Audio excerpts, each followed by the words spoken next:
Hello,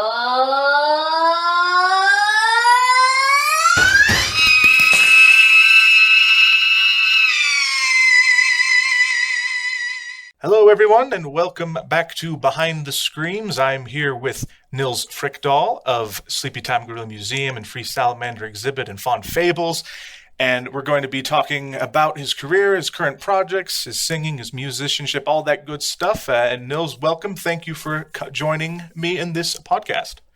Absolutely. Great to be here tonight, Garrick. I'm glad that these strange times can find us conversing in the late night hours. Yes, it is good that the magic of long distance communication.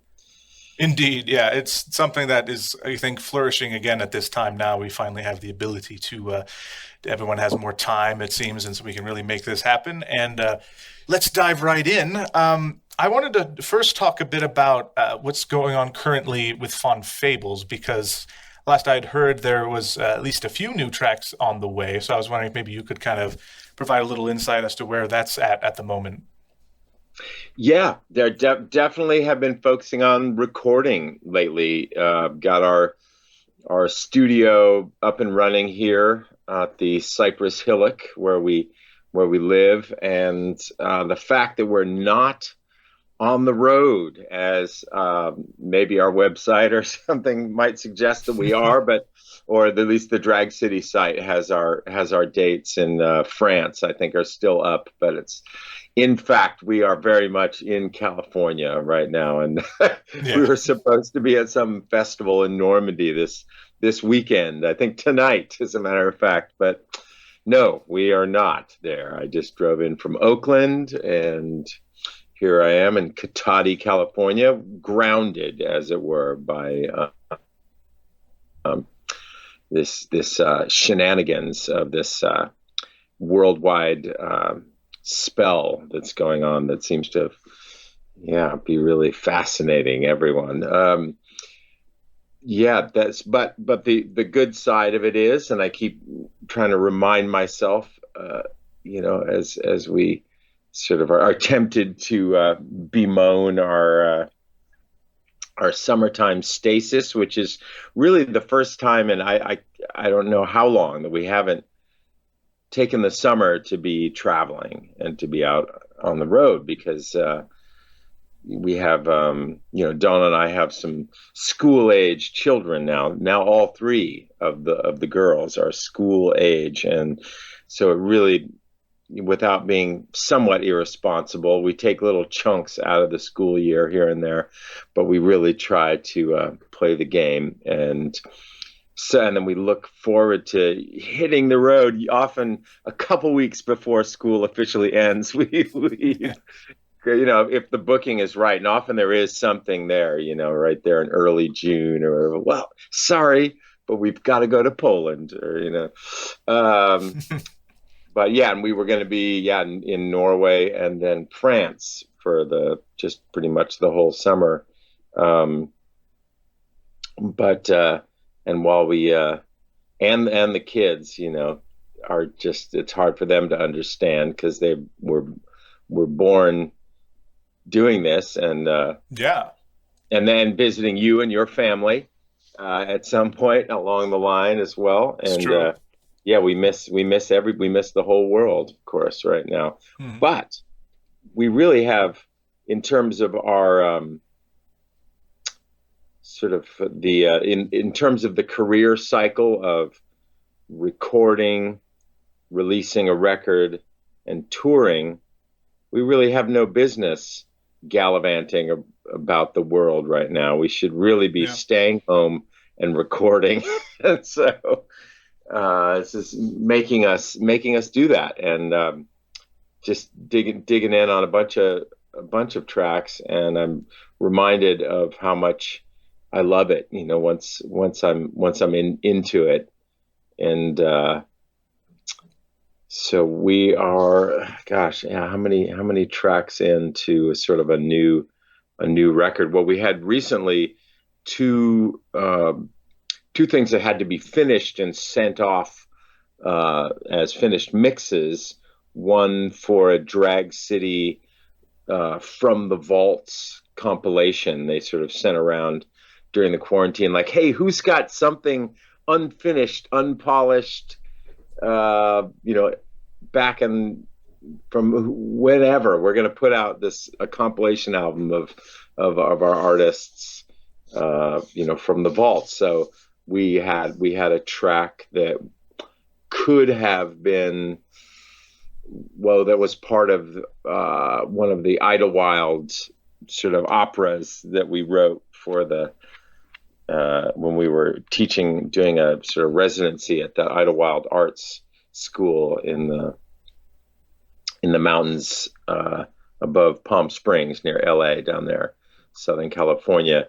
And there's a bunch of material on the last couple Faun Fables albums, songs that were adapted or came out of a couple of those shows that we wrote for these students. And so we had a song from that the Pied Piper, opera that the ones that we put on our albums were the ones that were less specific to the music theater element of the shows, and could kind of work. Like Mountain is one,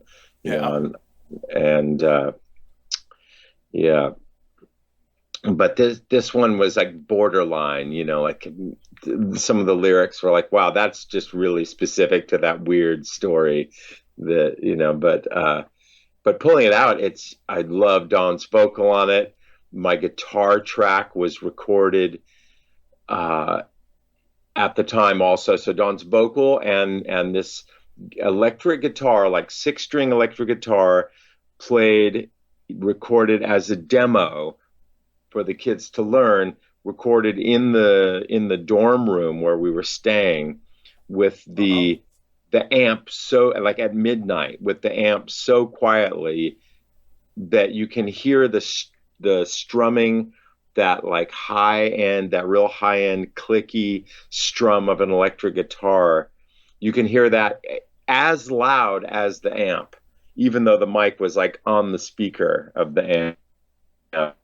You can also hear my guitar acoustically, and so it, and it's slightly behind the speaker sound, so it creates this very kind of weird but scratchy, bright, and very articulate little rhythm guitar track that I ended up really liking the effect of. So, and then to that we added a bunch of stuff now, including drums, and sort of finished the song, filled it out, and that was a lot of fun. And then there was another song that was a brand new song that sort of been in the conceptual stages for a while from Dawn, that thought this a magazine called Fiddlers Green, that's a really cool, not specifically a music magazine, but more of a sort of a magic and folk and more sort of literary magazine that is going to include in a fiction-based issue a flexi disc. Oh, and, wow! So this song is going to be on a little 7-inch flexi disc in Fiddlers Green. I'm not sure what the release date of either of these things, either the Drag City thing or this Fiddlers Green, but so that was really fun to just have a song go from, Dawn like finishing the writing of it, playing it for me. We go right into the studio, track stuff, and start overdubbing and orchestrating it, mix it, and send it out, all before ever even really, playing it live or anything like that. So that's very unusual for us. We usually write, go hit the road with it, change it, go through this process. And it was very refreshing to just have it go straight from the like, how about this chord? No, that chord. Okay, yes, I like that chord going into great. Roll the tapes, Yeah. So Yeah, that was fun. And then there's a number of tunes that we had in progress that we've been kind of building and orchestrating. Also, a number of some tunes that you might know from live shows. There's another one of the Zygmunt Konieczny songs, the Polish sort of art songs that include, Taki Pejzaż and Carousel with Madonnas and Tanaja Młodość on the last album. So this is the Black Angels song. We've Dawn just tracked her vocals on that just a couple of days ago, and I've been piling on every instrument I can play. Oh, awesome! Great to get the lead vocals on, and some drums, which in the live version she usually plays drums and sings, and I play some guitar. But I've always imagined orchestrating this song. In the original, it's like a pile of orchestral bells and cymbals, and it's very clangorous and kind of apocalyptic mood. And I was always was one of the most of the time, like I'm pretty satisfied with what Faun Fables can do live with just the two of us, But this one, I remember when we first brought the song out, we would hand out bells to members of the audience to play at a certain point in the song, just to add cacophony. Like, okay, now the bells. That's very cool.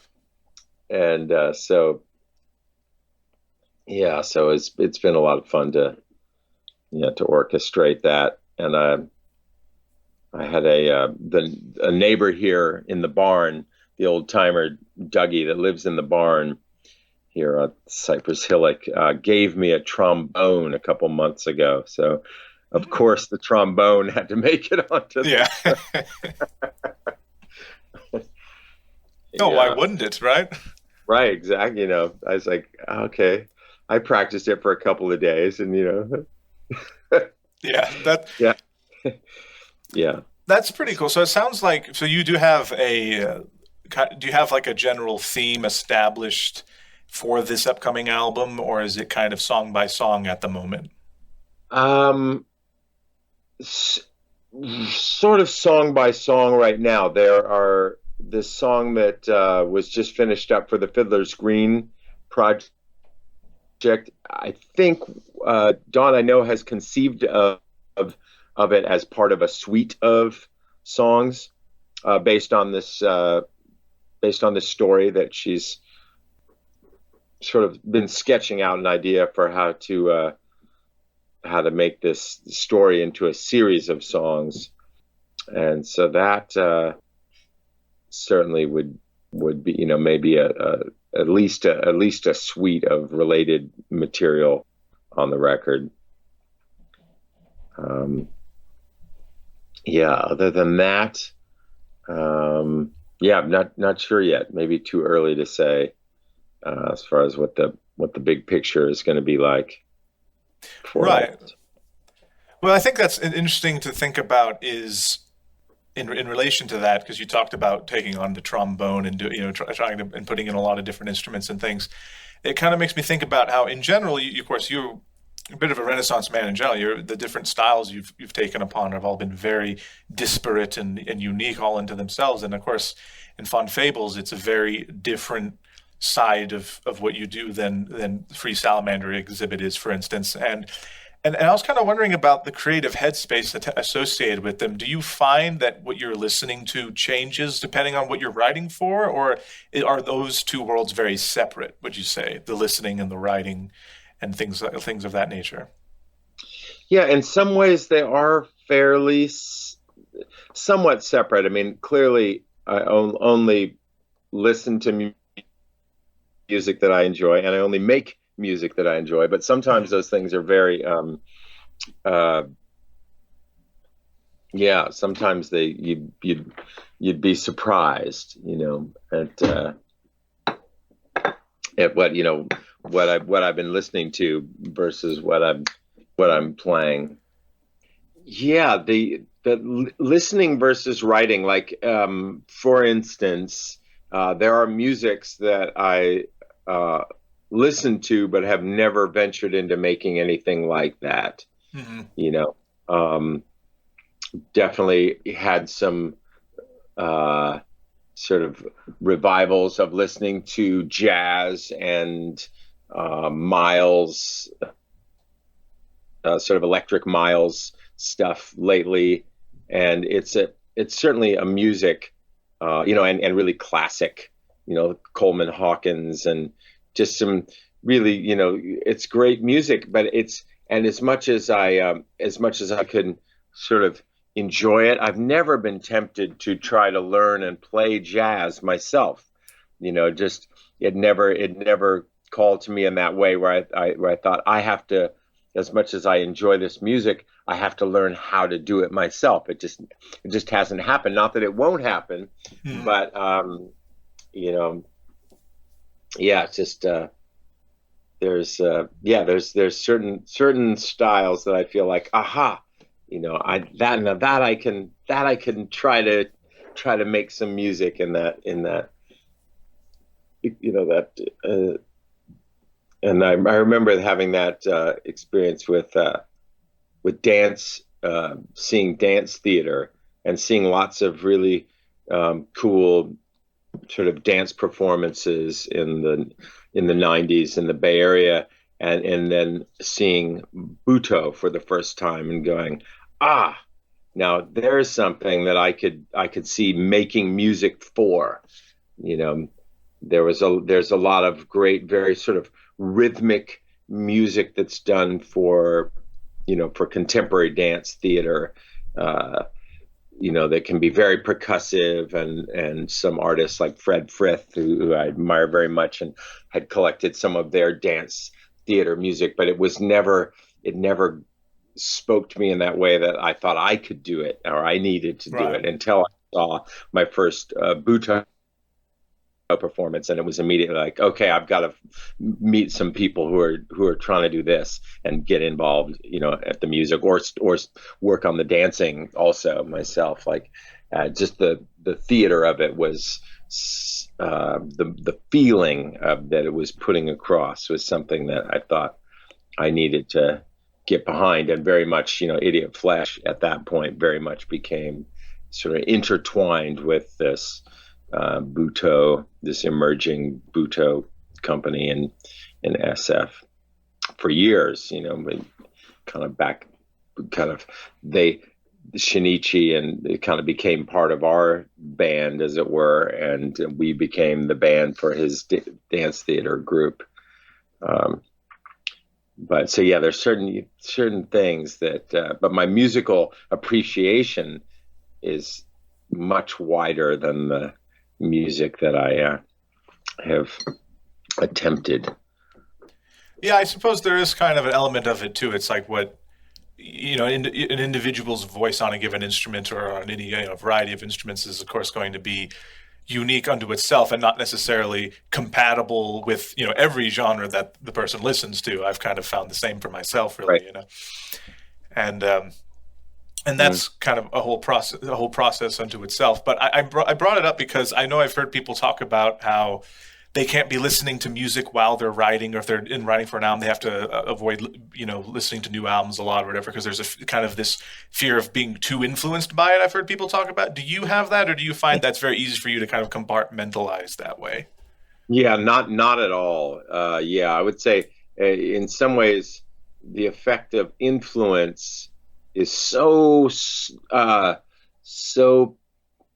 delayed, protracted by years. Often, like I'll find myself, I'll feel the influences of groups or styles that I was listening to from several years earlier, finally manifesting themselves in my hands, or in my voice, years after the fact. Years after I was completely tired of that music. No, but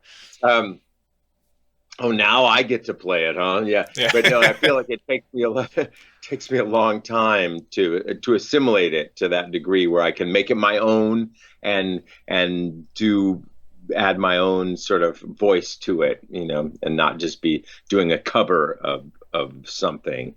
that I loved, but yeah, just incorporating the sort of certain qualities of it into my own music. So yeah, that hasn't, that listening or not listening to music, sometimes, when you're really immersed in writing or working, it does sort of supersede all other listening to music.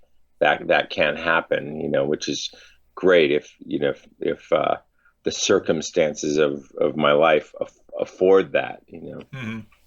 but just complete immersion in writing and recording. Yeah, but that doesn't happen too often. Right, and of course, and now as with the situation as it is currently, so a lot of the bands, such as yourselves, really, who are big tour workhorses and performing live, was a huge part of what you do and everything. It's now kind of it is writing and recording music is kind of the main thing that can be done at the moment. And did you find that Yeah. has been inspirational, or has it been kind of Yes, difficult? absolutely. Yeah, Oh no, yeah. absolutely, absolutely an inspiration. And um, yeah, I look forward to more, over the next, yeah, however long it goes on. I've just sort of sworn to, like, because I'm overdue in that regard. Mm, All of our sort of devotion to touring has really left us with a kind of a lack of recorded material in recent years, because there's been a lot of other things going on in life. And if the one thing that we really have held on to in the music world is touring, as mhm. opposed to the whole writing and recording end of it. But of course, touring really has to come out of that ultimately. It's like, Yeah. okay, we're coming now, we're going to try to book a tour again on that album we put out 3 years ago. And, Yeah. so yeah, so we're definitely due, and I really do enjoy it, and yeah, so I'm staying really really positive and inspired and excited about really spending a lot of time in front of a computer screen, making it do exactly what I want, and it's Mhm. which is really the only time that I have that relationship with the computer. It's the only digital performer is the only program that I know how to use. Yeah.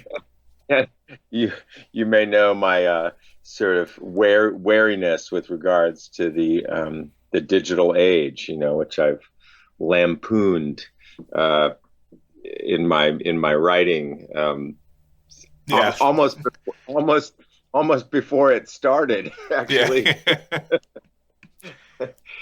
Yeah, no, it's true. I did have a lot of wariness about it before it really kicked in earnest. Mhm. My my sort of resentment of the digital age began a good 10 years before it started, really. Back when I was in junior high and high school, like 10th grade, when my fellow sort of nerd friends from the D&D club that I had started, when I lost them to the computer lab at the Mhm. high school, and I never saw them again, really. Like, they came one day and told me that they were able to play D&D on these new computer things they had, and they were just like black screens with green typing. There was Yeah. no That's all it was, and it was like this absurdly sort of like kindergarten version of D&D, but it was, but they were fascinated with that interaction, and I was repulsed by it. I was like, Yeah. no, this is retarded. This isn't D&D. D&D is a conversation, a collective novel writing. This is like this is a bad kind of like plan your own adventure novel or whatever. This is Mhm. really, and so I lost a whole group of friends at that point, and to to be fair, I gained a different group of friends at that point. That was when I became a rocker. So I lost my nerd friends, and I started hanging out with all the rockers who were not going into the computer lab and were actually only going to school so they could meet and go off into the woods. Yeah, that's true. Leave school, which I didn't so much do, but I appreciated the sentiment, and the everybody was like starting to play instruments and starting to meet up and jam and that stuff. So that set me on a different course. But so by the time the internet and all that stuff really kicked in, some 10 years later, I was like, nah, this is lame. Yeah. I was predisposed to have a bad attitude towards it, So this thing of me really taking on the recording as a program that I can do myself is a real embracing of it, and I'm very grateful for the things that I can do on it, like that, and like this, like talking on Skype, but and there's been a lot of very fun and useful elements, and we had a long time sort of our recording guru in the area, Polymorph Studios sort of founder, Mark Stickman, just died in March. Oh, no. And he was like, in his mid 60s, but had been in kind of poor health.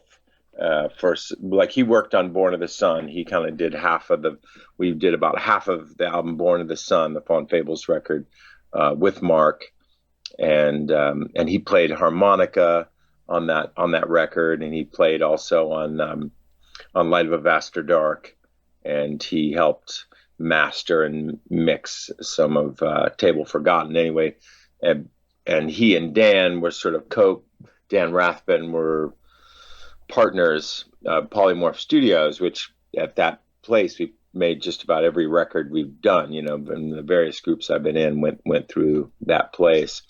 And so, very a blow to lose Stickman.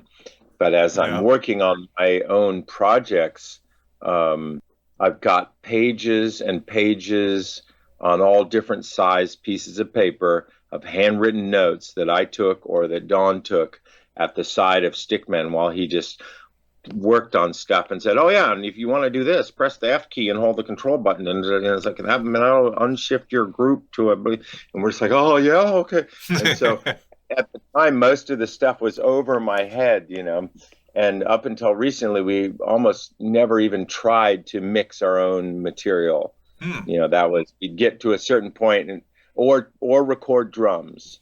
And we had tried earlier and had some pretty resounding failures with the attempt to do it, so we were like, wow, these drums sound awful. Oh man, that's our mix. Oh boy, So I'm feeling though now, with partly the necessity of it, partly that we've gotten some better equipment, and that I can't call Stickman up at midnight now and go, "Oh, Mark, I'm trying to do this thing," and he would just be there. He would just like never resent that you had called him at midnight, because he was up at midnight working on some project.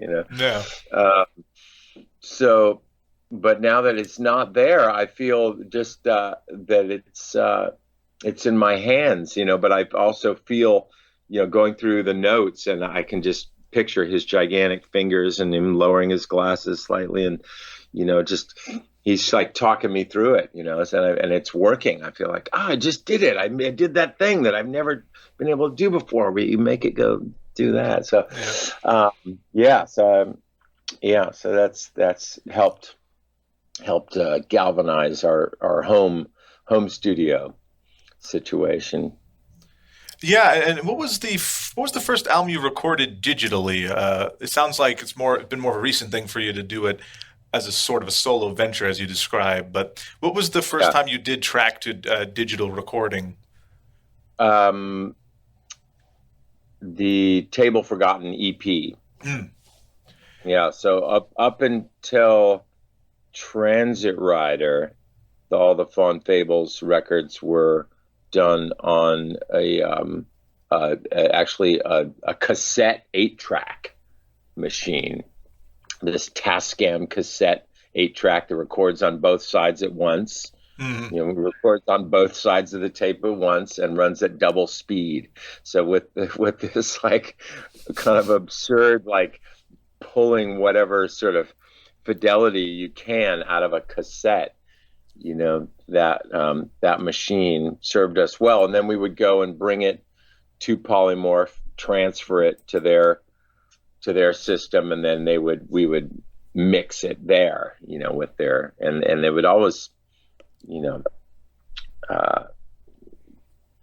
yeah, I mean, those people that had definitely had producers hear that stuff and be amazed that the master tape, you know, was a cassette and cost $2, you know. Right. But yeah, so but then, you know, really at at Stickman's, yeah, Mark, you know, he really set up our little home recording system. He was working that way and said, "Hey, you guys really need to, you know, join the late 20th century here, and here I'll find you a used Mac. Okay, here we go. Here, I'll install." He really set us up with it. Yeah, and we had that same machine until quite recently. Well, a year or so ago, that machine gave up the ghost, and then we had no recording happening for a while. Oh yeah. We had a new machine that we got through Sheila and Eugene, you know, from the Apple source, but something was screwy about it. It kept just like shutting off. It wouldn't turn on again for months. And so it's like, well, I can't work with this, you know. So we were recording on that old G5 for a long time. That finally died, and yes, we had a tough year of like no real ability to record. So it's great to be rolling again in that. And as far as like digital versus analog with the Salamander stuff and to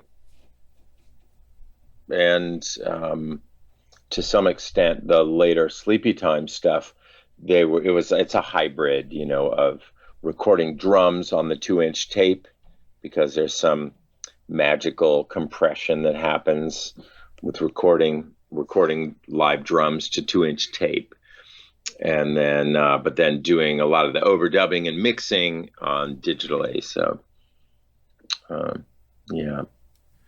Yeah, and then mentioning both Free Salamander Exhibit and Sleepytime, of course, that touches on a little bit of the other side, I suppose, of your careers. It's definitely a heavier style of music than Faun Fables, but also very eclectic. Have you found, like, or did you find, I guess, more going back to kind of when you first started doing the Faun Fables music, was that kind of an interesting shift to go through, to kind of start working on music that was perhaps more in the folk world, although it's certainly not just this is folk music. You know, it's more eclectic than that, of course. But did you was that kind of did that take kind of an adjustment, or figure out how do I contribute to this style versus, you know, the stuff with like Idiot Flesh, of course, had a little bit of more of a rock metal background to it, even though it was much more eccentric and unusual than most bands in those genres.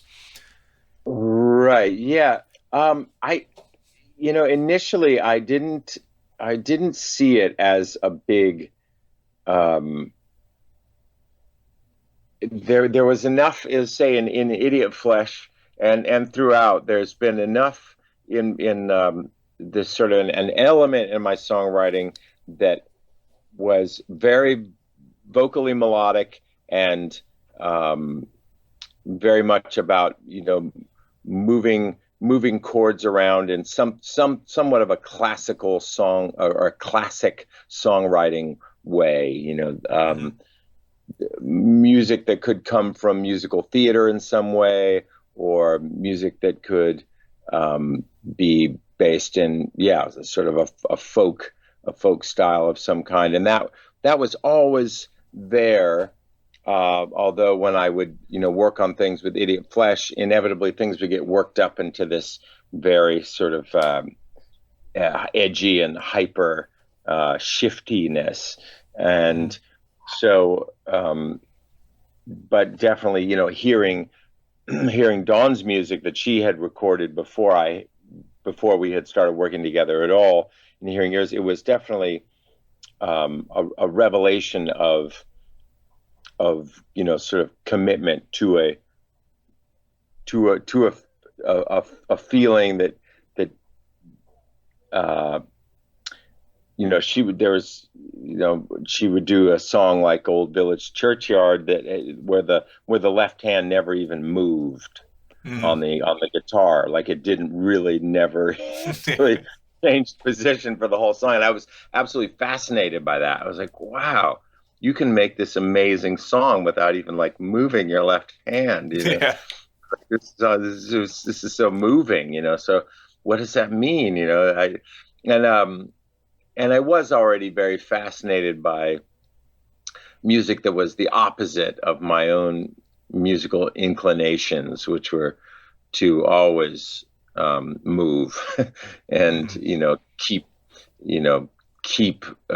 complexifying it to the nth degree.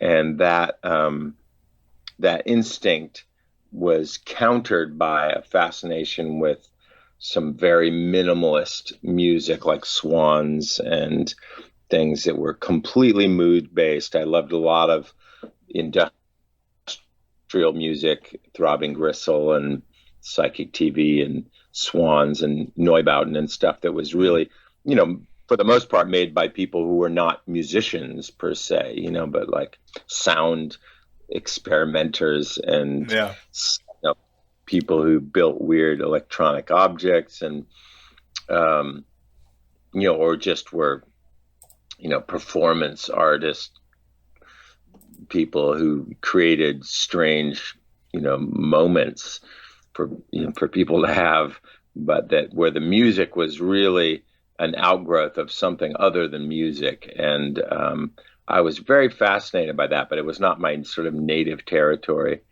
And so, starting to work with Dawn was very much a like commitment to song based material and that could have sort of beauty and emotion right at the forefront, rather than sort of bewilderment and audience abuse. Yeah, and I've wondered about that too. And it was interesting you talk about this commitment also to minimalism that is even in Sleepytime and Free Salamander and your heavier groups, because a lot of times people associate your stuff with the avant-garde music or avant-garde metal or what have you, and there's an association with that term, and also with progressive, which is often also applied to your stuff, that there's this idea that the parts kind of always have to be moving, that there's this kind of like it can't sit still for too long kind of a feeling, but it is true that with your music it does feel like you let the sections breathe more, even when it is very chaotic in terms of arrangement, like the instrumental arrangements. But that it's interesting kind of notice that there is that sense of song structure to it, or a little bit more minimalism to it. And is that something that have you ever been in a situation in any of those bands where you kind of had to say, let's bring this down a little bit, or has it kind of started to get out of hand sometimes? Is that kind of an intent of yours to keep it a little bit more in something that's a little bit more in the pocket, so to speak, or is it just kind of happened that way naturally? Yeah, no, there's definitely a conscious effort, and I've been aware of it in Salamander sometimes, because Salamander has met in this kind of sporadic way. We'll get together and do stuff intensively, then we'll go away for months and not see each other, and then get back together. And in the interim, sometimes I will completely rewrite and throw out whole sections of songs that we worked very hard on, because I just listened back and thought, oh man, that's just not right, and it needs to stay true to the initial vision. It needs to have some element of that simplicity or a through line from point A to D or Z or whatever you're building through. But I need to be able to feel the through line, the emotional through line, and sometimes that involves just sort of scrapping a lot of things and starting over. And that comes through being, really, as far as the music that I enjoy, a lot of it can be, not necessarily physically challenging or complex music, but can really just have a feeling that is rich enough to stay in for a while. And I have great admiration for that, as well as admiration for musical craziness. But and also having talked a bit about those bands too, as I mentioned before, there has been recently a little bit of an update on the Sleepytime front, which we haven't heard much from in a while. What would you say is the current status of Sleepytime Gorilla Museum at this time? Well, I'll know more as far as where our recording situation is. I think Monday I'm going to meet up with Dan and Michael Melander for the first time in a long time, and work on some recording. So, and I'm not quite sure where Dan in his North Coast woods isolation. I'm not quite sure where he's gotten to. He's been really he's had to just stay up there in the remote northern wilderness where he lives with his family. He hasn't been venturing down here much for the last year or so. And so I know, but he does have his recording world going. So, and we've worked on some things long distance only, so I'm really curious to sort of hear what he's been up to. He sent some pretty amazing sounding mixes of things from the unfinished Sleepytime material, things from the unfinished Idiot Flesh material.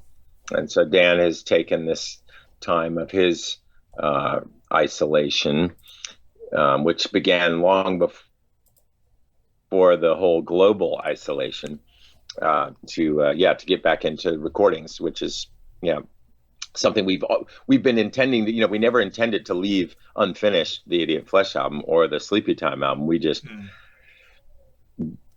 we were always on the verge of getting back to them, but the current project always takes precedent, and other aspects of life have taken precedent. So it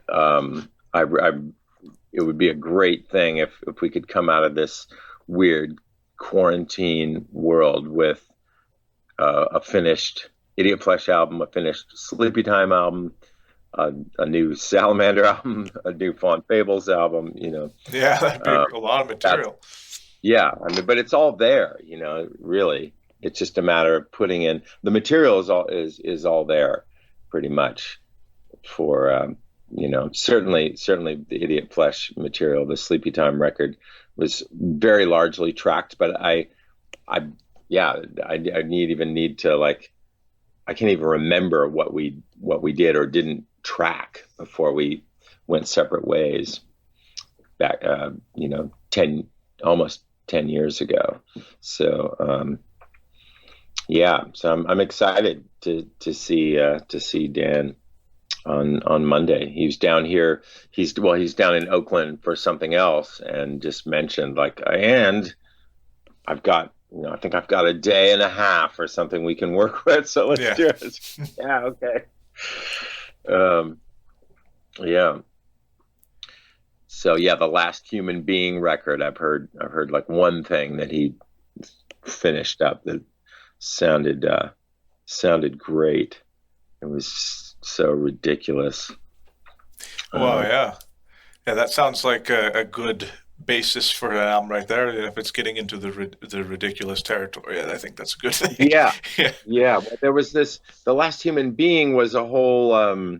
It was a little. There was a film and everything that was fully shot and just never edited together. Partly because the director, his life changed and his ability to spend endless hours editing all the endless hours of footage that he amassed. Yeah, kind of evaporated. So, yeah, maybe this time I should talk to him and find out how he's sheltering away. And wouldn't it be nice to put in some time at the at the editing, the video, the film editing table? Yeah. Yeah, it's a tricky thing, isn't it? I mean, there's a lot of factors that go into a film like that. There's a lot to take Yeah. on. But it does, yeah. It's on that post that Dan had put on the Sleepy Time Facebook. There was mention of possibly a reunion tour next year. Of course, that's I imagine rather up in the air given this current world situation. Right. But That's true. Yeah. Yeah. That was floated, and I think everybody chimed in and said, you know, pretty positive about the idea of it. What mhm. making it a reality is. Yeah, we'll just see. We'll have to ride that out. But I think the intention is there, the will is there. Um, it would be great to, yeah, it'd be really fun. I really miss Carla and Matthias. It's like, those are some of my best friends for a bunch of years there, and to have, yeah, I haven't seen them for quite a while now. They're out on the East Coast and in the Cape Cod, near Boston there. And we have visited them on tour, but of course this not, well, we didn't see them this last summer, and yeah, and then of course not this summer. So yeah, it's coming up, be a while, but yeah, that would be that, and that would be really, I remember having that realization, having fairly early on, really even before this sort of real busyness of back to back touring kicked in, when I had Sleepy Time and Faun Fables going during those years, where both groups were just very tour hungry, and I would end up doing, sometimes 4 national tours a year. And so I would just go from a Faun Fables to a Sleepy Time, back to a Faun Fables, and then back to a Sleepy Time, and that would be the cycle of the year, more or less. And but realizing even before then that, like, if I really wanted to have a friendship with somebody, they had to be, and we had to be in the same band, because otherwise it would be, a theoretical friend, a friendship certainly, but one that would be only very occasional. If I really want to spend some time with folks, we just got to get in the group together. Yeah. And yeah, I mean, I feel like that would be part of the real, one of the rewards of doing a Sleepy Time reunion tour, would just get everybody to hang out together again for a run on the bus, which of course Salamander has this bus that we could do such a thing, and we have this pretty amazing bus now. So that's just waiting. Boy, that bus is just Yeah. waiting up there in the Humboldt, at Humboldt County, at Dan's place, just waiting to hit the highway to go somewhere. Yeah, that's Yeah. well, we're all hoping it'll come back around, and I'm sure it will, hopefully within the next year or so. But yeah, certainly, live music in general, I think, as you mentioned before, is so much the bread and butter of what allows people to be professional musicians nowadays, because physical sales are not. really a factor anymore, generally speaking. Right. But now it's kind of an unusual spot because, of course, recording is the main thing that musicians can do at the moment. So we're going to have to see how that translates over. But here's Right. hoping we'll get to see more touring next year. But Yeah. and is Free Salamander getting prioritization kind of over Sleepy Time? Is it all kind of similar level at the moment, or?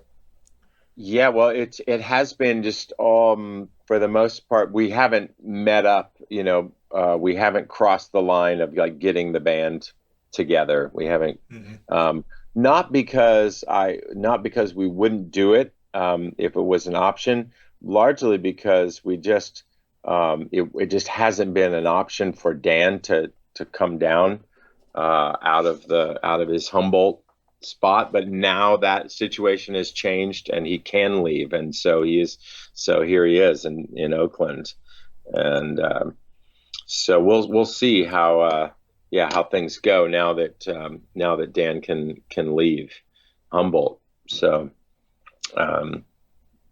as the place that he lives is even though it's in the same area code that my phone number, my landline is in, and I can call him without even dialing a prefix.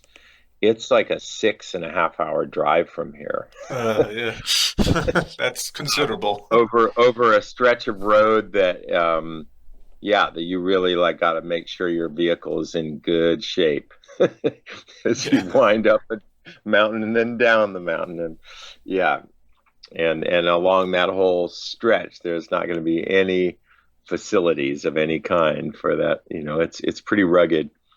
But once you're there, it's a great place. And we were just before Dan called and said, "Hey, I'm in Oakland and let's meet up." We were just been talking about, Dawn and I planning on a visit to where he lives and going to his studio and putting in some time.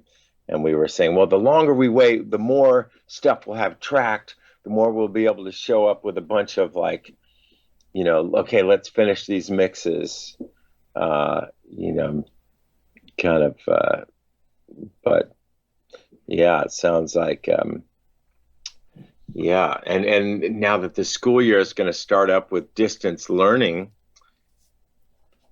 and it sounds like that's pretty confirmed for California, well then, why not go and, the kids can do distance learning and when we can work on our albums, and we'll see. It's a brave new world, but it seems like the one thing that it might favor is like really finishing some records. Now, what to do with them once you finish them? Yeah, this is true. Another question, but but first things first. We'll cross that bridge when we get there. Right? And how and talking about albums and recording them and all this, how do you look at album flow in terms of song order? Has that been something that is affected at all by the order in the tracking of the songs, or do you kind of look at it in specifically? Do you like to have like a heavier song or a more intense song placed at a certain number, a certain part of the album? How do you look at that approach, and how does that differ, if at all, from project to project or band to band? No, I would say it's. The difference being just in the nature of the material itself, but it's always a sort of a mood building or a storytelling from piece to piece. And it's as much as it may be, in this sort of age of albums being dissected and disseminated around completely out of order, that happens a lot in this the world of people tossing MP3s around. But I still think of and listen to records. I listen to album sides. I very much think of things in terms of album sides still, because that was the formation of my concept of what, like, okay, you get 25 minutes, you get 20 minutes, you get 4 or 5 songs, whatever, you get one 20-minute song, whatever. I know, definitely think of in terms of pacing, and it can be pretty similar to the to the concept of how putting a live set together might feel, in terms of pacing, building up intensity, or putting in a musical pause, as it were, or lightening things up for a moment. And that kind of pacing is, we spend a lot of time and shift things around and put up, make a little demo version that has one order, and then we'll listen to it a bunch and go, no, we really need to move that thing. It can be a very intensive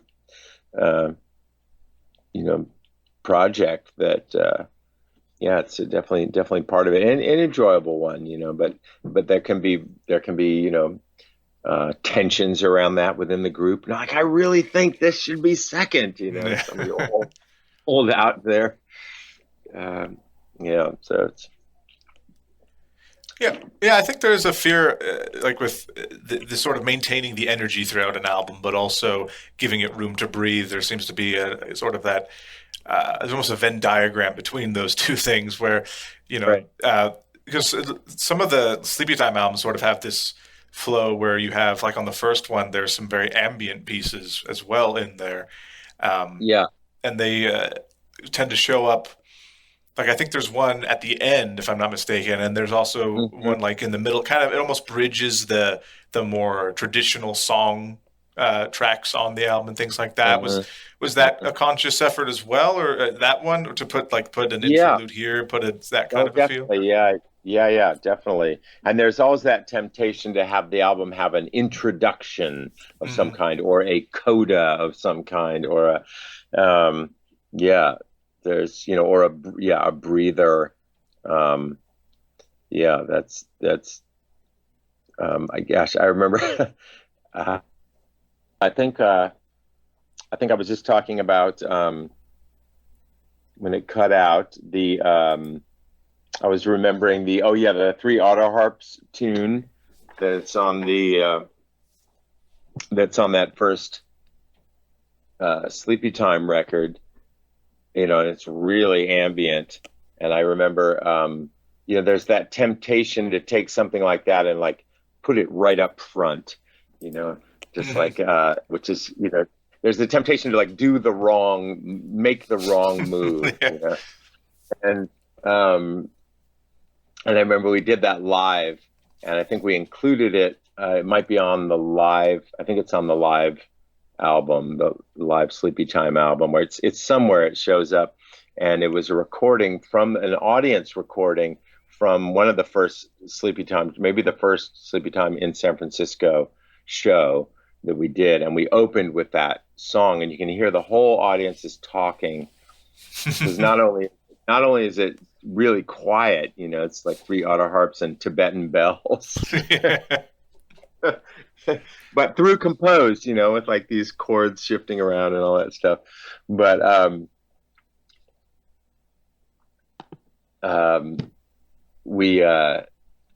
you can hear the audience talking over it, and then somebody says like, "No, man, this is it, man. They've started." We're also all sitting down on the stage, focusing on these auto harps, like playing individual strings on the auto harps, which are very, they're like less than a quarter inch apart, right? So to accurately play chords on them, you have to be like in the fetal position with the auto harp on your lap. So we could barely be heard and barely be seen by anyone in the audience except the people in the front row. So nobody even knew we were on stage, but you can hear the audience like gradually starting to quiet down, and you can hear somebody, and I think it was Darling Free Kid, Mick Runnelson, a local musician, who I think you can hear him say, "No, man, this is it, man. This is the show. This is the show, man. This is what you paid your money for." And so there's that temptation to like foil people's expectations, and they're like, "Oh, this is going to be this big, heavy show," and then just open with some. And that goes back to the sort of rock against rock, the earliest principles of, of our, stuff we were doing, where we'd come out with, in Idiot Flesh and like the heaviest kind of metal tune that we had, we'd come out and like put music stands all across the front of the stage and be like reading speed metal tunes. Not that we needed the music, on paper, but just for the effect of having like a blow wall of music stands across the front of the mab. Yeah, exactly. Just surprise people, Exactly. Like, what? Oh, man. And of course, that is a big part of a lot of what you've done, is that when the stage part of it is so integral to the music as well, and it's very often quite elaborate and so forth. Did that happen right away? Did you have that from the beginning with when it was Acid Rain and so forth, or Yeah. or it was already there? Yeah. Yeah, very much. Although, done, it became more polished as time went on, but definitely, definitely the impulse was there. Like I said, the music stands. We had another very elaborate tune where we played, everyone except the drummer would just lie down on the stage and then kick our legs up or like pop our heads up or do some synchronized moment, that would just like at only a couple of key spots in the tune. Elaborate painted backdrops or guest performers who would assault the audience from the other side of the room somewhere, trying to get people to turn around in the room. That was always a big one. Like, get people looking at the stage, but then we're not on stage. Oh, we're at the other side of the room, just that sort of basic, like getting people to not trust the stage as being the place where the action is going to be, so keep interrupting the show with something that's happening somewhere else in the room.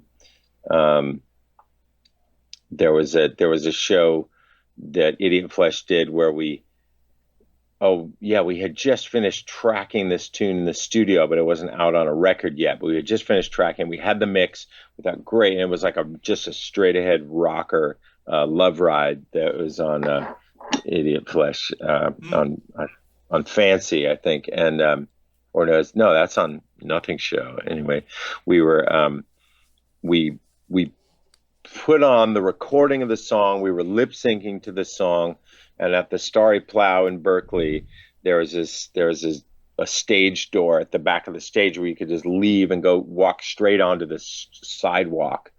And so we had gotten a hold of a fog machine and just cranked it up. And we were lip syncing, and we were in our outfits, and we're lip syncing, and the audience is fist pumping, and it's a real this 4 on the floor kind of number for us, and everybody's rocking out, and we filled with so much fog that when we left the stage, stopped playing, but it still had the soundtrack, the song we were lip syncing to. We left the stage, people didn't realize it, and we went out on the sidewalk, had different outfits waiting for us, changed into these outfits with these flapping bonnets and cut in half tennis ball goggles for eyes and giant foam lips, and grabbed our acoustic instruments and came marching into the room through the front door and came around behind the audience. And as the fog cleared and our sound guy gradually faded out the track, and they realized, like, wait, as people were just starting to get confused, then we're behind them with trombone and flute and violin, like playing song in these goofy outfits behind them. Yeah. Was there ever a time in the doing things like that? Did that ever affect your ability to get like hired at certain venues or anything because of not having resources, or would they be like, we don't know what to do for that kind of a thing? Was that ever something that came up? No, we were always completely self-sufficient, with our extraneous stuff. We never demanded anything really extra from the club. In fact, there was a lot of places where I remember being on tour where the demands for our lighting system weren't really met, in the room. Mm-hmm. So we always used our own lighting rig. We pretty much wouldn't use the house lighting in Idiot Flesh and in Sleepytime. For the most part, we would just turn off the house lights, and we brought in all our own lights, which tended to be on the floor as opposed to coming from above. So it would change the whole feel of the lighting in the room. So if people came to that club all the time, all of a sudden it would look completely different. We had a bunch of 1,000-watt cans between our legs, like floor spots, right underneath our, as it were, and these, big old like Edison bulbs, boxes that we had, with big exposed light bulbs, like no digital lighting at all. Strobe lights, I guess there's a form of digital light. So we would have some strobes, but everything was all on like light switches and faders, like a homemade light box with like dozens of light switches. And, our guy would know our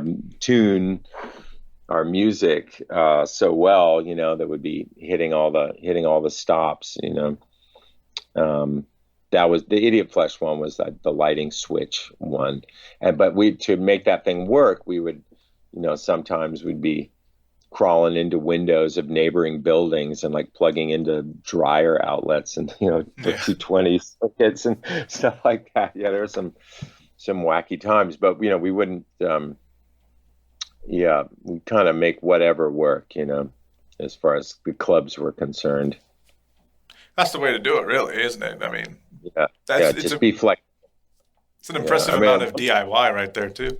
Yeah, at one point we traveled not only with all our own lighting stuff, but we would always have like auxiliary speakers. Like, all these speakers at this club are kind of lame, or they don't really have monitors, or their monitors are really lousy. So we'd be plugging in some of our own PA gear as well. At a certain point, we decided, okay, enough is enough. We can't, if it's too much. If their PA isn't enough up to snuff, that's where, as the instrument arsenal and the lighting arsenal and all the other stuff grew out of proportion, we had to like decide that we'd stop bringing PA gear with us. Yeah. And the level, and the sort of, as the band grew, the level of venues grew enough to where you could pretty much count on there being a pretty sufficient PA. But, in those early tours, you're just like, yeah, we'll play at Joe's Pizzeria. Yeah. Got to take what's available, right? Yeah, I remember we played in, It Flesh played somewhere in, or may have been even Sleepytime, like somewhere near Fresno, California, Central Valley, some like agricultural town. Visalia, I think was the name of the town. And we played at the place in town that did shows was a pizza place where like we like pushed the salad bar out of the way and then like started setting up my amp, Yeah. That's amazing. Yeah. But I did want to touch a little bit on some singing related things. Anyone who's listened to this show before, of course, knows that was kind of the original impetus for a lot of the conversations came from the Range place, now the Range Planet, the vocal website I'm part of. But so I would want to talk a little bit about. First of all, I realize all these years I've never asked you this. Do you consider yourself to be of a certain voice type, or is that not a categorization type of thing that you've ever thought about or gotten into? Well, in terms of like where I would sing in the chorus, yeah, it would be a bass, right? Yeah, bass, baritone or bass baritone. Mm-hmm. Yeah, definitely tenor is not my not my natural place. Although in the world of rock music, you find yourself pushing up into places that would be not comfortable for like a classical singing voice. Mm-hmm. But or using falsetto extensively, or there's all kinds of things. But yeah, definitely when I sang in the choir, I sing bass for sure. Right. That's where my voice naturally has been for a long time, and it's gotten deeper since those days. But I remember fairly early on in the the 80s when I was just getting started, and in the world of like, the Rob Halford and Bruce Dickinson and King Diamond. It's like, Yeah. well, those are singers. It's like I can't do Robert Plant, Ozzy, even all those guys are way up there, and that was the music that I was John Anderson. It was like, Yeah. this I never had that, like, really, even as a teen, my voice was always lower than that, so I always felt like, well, I could do backup, backup vocals, but I'll find somebody that can sing, high belting rock singing. And and so when I met Gene, he was like, yeah, well, I'll do, I can't, I can sort of do that, so, but we'll both sing until we can find a real singer. I remember Gene and I both kind of sang that, very early on, because as much as he can do some pretty, some pretty high ripping stuff, but even for him, it was, his actual speaking voice is closer to mine, in terms of his natural range, but he can push it up higher. But I remember, we just kind of like, I remember realizing after we'd been at it for a couple of years, like, we never did find that singer, I guess we're singing, but it kind of just happened after, and it is, of course, it's so fun to sing, that once you get into it and your songwriting and your, it's, it would be hard to give it up, and find that, like, that great singer. And of course, at the time, metal, that we were mostly sort of playing metal music at the time. Metal was changing, and we were starting to listen to, thrash was happening, and, early beginnings of death metal were just starting. So there was and I was listening to a lot of industrial and, gothic stuff, and Peter Hamill, and there's, Swans and Bauhaus, and so there's all these like lower voiced singers that I was spending a lot of time with, and thought, like, well, right, I can be a lead singer,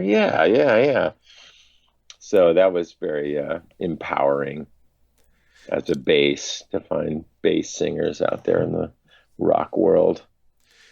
Yeah, it's great to have more voices like that, and over time, I think as people have become more sort of more accepting of heavier music with lower voices and things, because as you say, for quite a long time, it was very much the tenor's world, Yeah. But did you find, like, did you take any vocal lessons, or did you do any like theater based singing? Because you do have a very kind of theatrical delivery that a lot of some of the singers you mentioned have, some of them not so much. There's a little bit more of that raw quality to someone like a Peter Murphy or something. But kind of when I listen to you sing, there is a great deal of kind of theatricality, almost trained, but not like by the book kind of trained. Did you ever have any of those kinds of things, or did it just a little happen? bit? Yeah, a little bit. In school, I had just a little bit of like one-on-one vocal coaching from somebody who was like a classical, singer, a classical baritone. Not a whole lot, but I did sing in the chorus, the UC Berkeley chorus, which is a 4-part, large ensemble. So I put in a lot of time at that, couple years of doing a lot of, classical choral music, which was really fun. That's pretty satisfying to be in that big semicircle of voices, from the sopranos down to the basses, and doing, there's some very cool, challenging music that we did, including a piece by the guy who was my composition teacher, Andrew Embry, at the time. We did this Prometheus Unbound or something, which is interesting considering the Emperor did a Prometheus album years later. Yeah. But yeah, I had already done this big, like evening length, Prometheus work by the guy who was my composition teacher at the time. He was an old timer. He was just about to retire and then pass away within a few years, but he was very cool. And he was encouraging my composition, took my like pieces I was writing for like 2 guitars and bass and violin and singing and drums or whatever, and just added for its own merit, and would like recommend an alteration in the bass line that had more movement.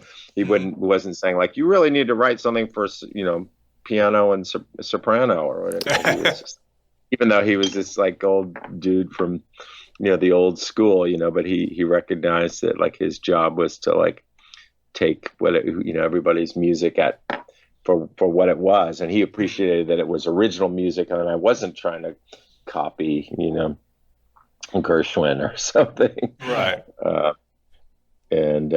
So that was inspiring to spend a bunch of time with that kind of music. And I still love good, some good classical singing. And just recently, I had not spent a whole lot of time with opera, but there's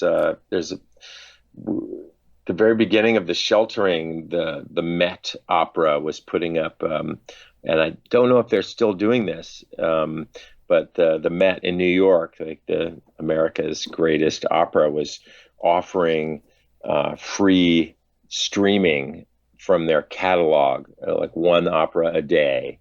Oh, and wow. The week we heard about it and tuned into it, it was The Ring. So all week long, we were watching Wagner's Ring, which I had never really checked out before, and it was an amazing production, amazing singers.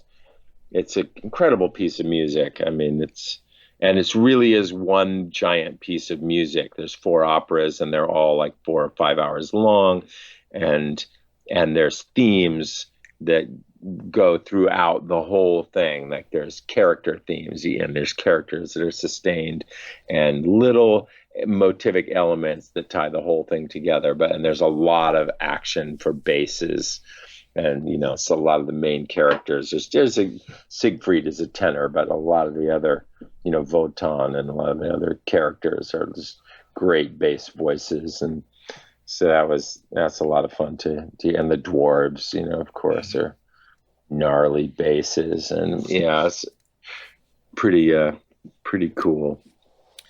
Yeah, that sounds really good. I've always figured I should check that world out to some extent, over time. Even thinking back to the old growing up watching Bugs Bunny and What's Opera Doc and those little, Right. We do a lot of homages to those great Yeah, operas and things. Yeah, you'll recognize a bunch of themes from Wagner, certainly. Yeah. Catching that. Yeah, it's an exciting world. But for the vocal side of things, yeah. So you going forward, you had I noticed there in Sleepytime is kind of, I feel like that was when you really started introducing some of the more almost black metal influences and things like that. Would you say that was kind of around the time you found that other side of your voice, the more like kind of harsh side to it, so to speak? Or? Yeah. In a different way. Like things would happen earlier for me that would be, and it would happen more just sort of on tour. I would start discovering, as the weeks would go by and the ragged edge of my voice would start to develop, and and I became very comfortable with it and really enjoyed the tour voice, that wouldn't necessarily be there at home, and I would discover these more, rougher edges on the heavier tunes, and I started just kind of going into them with more confidence, as usually more part of a tour thing than what would necessarily be on recordings and so by the time, in Sleepytime, just finding the comfort with those places in my voice and exploring them. And sort of there was something that happened sort of during during the Idiot Flesh time that we began as with such a strong sort of metal base for what we did, but then got interested while we were together, really got interested in doing other things, this sort of more chamber rock stuff and prog influenced stuff. And so, and then of course the whole world of probably the most influential stuff that was pulling us away from the metal background would be the Art Bears, sort of Henry Cow kind of, more through composed classical influenced rock, and that stuff was really sort of pulling us as such that I was avoiding the sort of metal influences in a way in the Idiot Flesh time period, right during the heyday as metal was developing in these in different ways in the 90s. I was kind of moving away from it in at least in terms of intention. And then by the time we were in the Sleepytime, I was kind of coming back around to accepting the metal roots and saying, well, let's just go for it. Here, it's okay for us to, we can do this sort of chamber rock, stuff, but then we can also just, let's let this tune just go to full metal, and I'll start, screaming.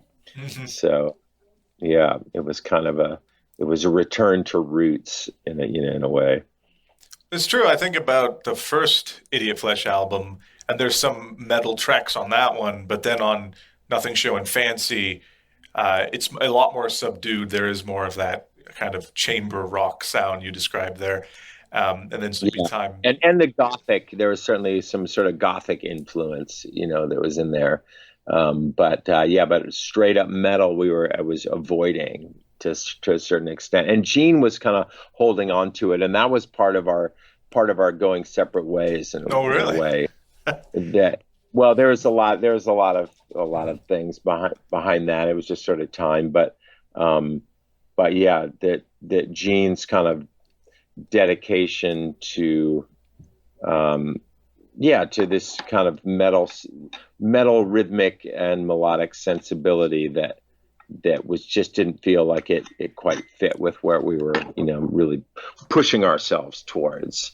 And it seemed like he kind of took more of that almost lead guitarist approach at times too, comparatively, because I've seen some of the old Idiot Flesh tracks. There was occasionally a song like Drowning would have like a solo section and things.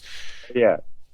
Oh yeah, no, Gene. Yeah, no, he loved soloing and lead guitar and that stuff. Yeah, for sure. And that's cool, like he can do it, and I never felt it sort of, or not much, there might be a couple solos and some early tunes, but yeah, for the most part, I was never tempted to do that. And that was part of my sort of turning towards this other music that didn't include solos, Right. Yeah. But it's interesting to look into and also now coming to Free Salamander, I've noticed there's been a little bit of a return of some lead guitar stuff. I think it's probably Is that more Michael Melander or? Drew. It's Drew Wheeler, absolutely, because he can shred like that, and so we've got somebody that and we've got sometimes three guitars, and Drew's got the tone for it. He can just man, mm-hmm. and it just feels like the right thing, and there is that element in Salamander of sort of. Even further than Sleepytime, sort of embracing the metal roots and just saying that, all right, well, we've got three guys in this band who can play guitar. Now, sometimes we're going to be doubling up on flute and trumpet and waterphone, but sometimes it'll be three guitars, man. Yeah. Let's do it, So it's an interesting full circle thing going on. Like I would have been just, it would have been a dream in '86 to have the resources that we, of tone and sound that we have now, This But is true. Yeah, so I was asking about uh, kind of the approach in Faun Fables. You have a very dual vocal approach between you and Dawn, and that does seem to give you a little bit of more time to do some more of the bass range, singing more of the lower notes and things like that. But how do the vocal parts in Faun Fables usually get composed, and especially like when you're both singing a lead either at different parts or there's a lot of harmonies? How is it a joint effort? How is that put together? Often the finishing stages will be a joint effort and songs will usually start out primarily with one of us writing. And I know for me, the songs that I write that end out sort of going with Faun Fables, and I usually know fairly early on in the songwriting process whether it's going to go for me to a Faun Fables song or a song for, Sleepytime or Salamander, just by the nature of the material, and very often the Faun Fables material will be written. A lot of it will be written with the voice and almost maybe not even a guitar in hand.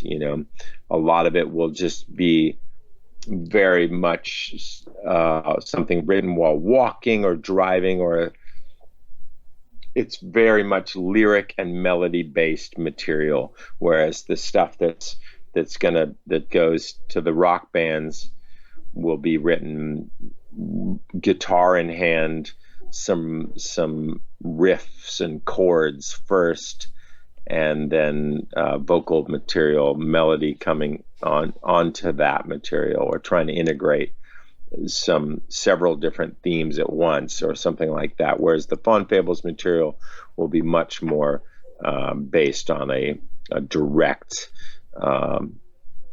sort of expression of a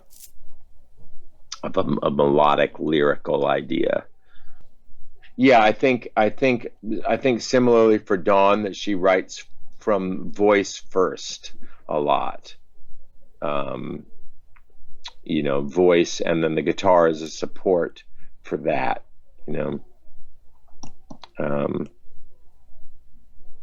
Yeah, which can be a very different approach. It's like building something from the ground up or from the roof down.